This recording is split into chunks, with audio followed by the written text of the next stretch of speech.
Hey YouTube. So if like me you're still patiently waiting for news of a Bloodborne Remake, Remaster, 60 FPS patch, who knows what it'll be, when we'll get it, if we'll get it, will it be PS5 Pro, will it be PS6 launch title, I don't know.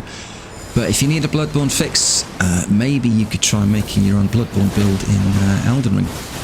So this is my old Hunter build, which I put together probably about 6 months ago now, and I thought it was time to take him out again for a few more invasions.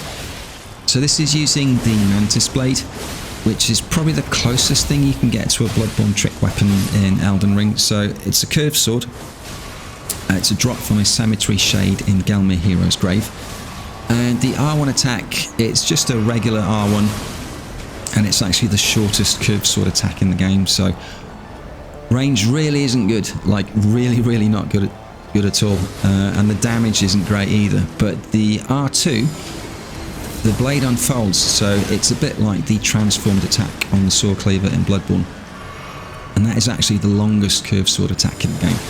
So you know, you go from being the shortest with the R1 to the longest with the R2, and what I'm trying to do is land the charged version of that.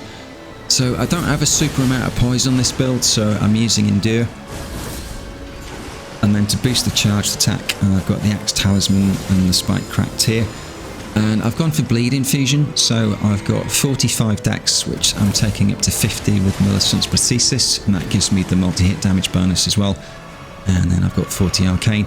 And then just to complete the Bloodborne theme, we've got some Frenzy as well. So I have the Frenzy Flame Perfume bottle in my offhand. And to use that, I've got the minimum requirements, which is 12 Int and 12 Faith. Now, rune level 150, it's quite interesting at the moment. So if you think back to the first 12 to 18 months of the game, there was a lot of dedicated gank squads. So you'd get a lot of first step invasions, Liurnia invasions. I have to say, I'm not really finding that at the moment, certainly not on PlayStation, which is what I play on. So most of the invasions I'm getting at the moment, it's just honest players, so a lot of them are coming to the end of their new game playthrough, so you do get a lot of fog wall invasions. But otherwise, I'm generally finding it's a similar mix of good, average and bad players that you'd get any other rune level. So the 3 builds I've taken through the DLC at the moment, there's this one, the 150, and then there's a 200, which I use for a lot of my Int Faith stuff, and then there's a 90 as well. So yeah, you don't need to put together a super mean build at the moment to play at 150 and enjoy yourself. So all pretty good. So I had a bit of help from PV there to take out the Phantom, and that was well over 200,000 rooms. So he must have been a decent level. And then I don't want to call him a Kevin, but he has got Radahn's helm on, so that's him down. But GG. And then this solo host here, I wasn't sure if he was just left on his own. Maybe his Phantom had died after falling off a tree root or something, or if he was doing a Taunter's Tongue run. But he was, he didn't run. He was quite happy to take me on 1v1, so fair play. And he's got Death's Poker, which is one of my favourite weapons in the game, and certainly an Ash of War that you need to treat with a lot of respect because the damage is really good. And you're never quite sure if they're going to do the R2 slam down or the R1 for the trail along the ground. But we had a good little fight, and then Endure and the charged R2. So yeah, GG mate, enjoyed that one. And these guys here, again, I wasn't sure if they were ganking or if they were, just playing through the game. But they're both using Bloodhound Fang. They both like the L2 on that, and let's be honest, who doesn't? Because it's really good. But one of these invasions, you just got to make sure you don't get surrounded, really. But they were both panic rolling quite a lot, as you can kind of see here. So I don't know, maybe they were just a couple of mates having a playthrough of the DLC. But there we go, he keeps rolling, and he's down. GG. So now it's just me and the host again, Endure, trying to get off the charged R2. This guy's panic rolling quite a bit as well.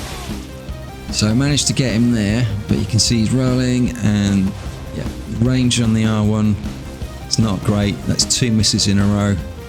Then there's a heal punish, and he's down. But again, GG mate. Nice fun little invasion. And here we have the final invasion. Now, I'd already been in their world for probably about a minute, and I was trying to entice them down here so they would aggro the watchdog. And eventually the Phantom comes down, and he does do that. So I'm trying to take him out with a Mantis Blade.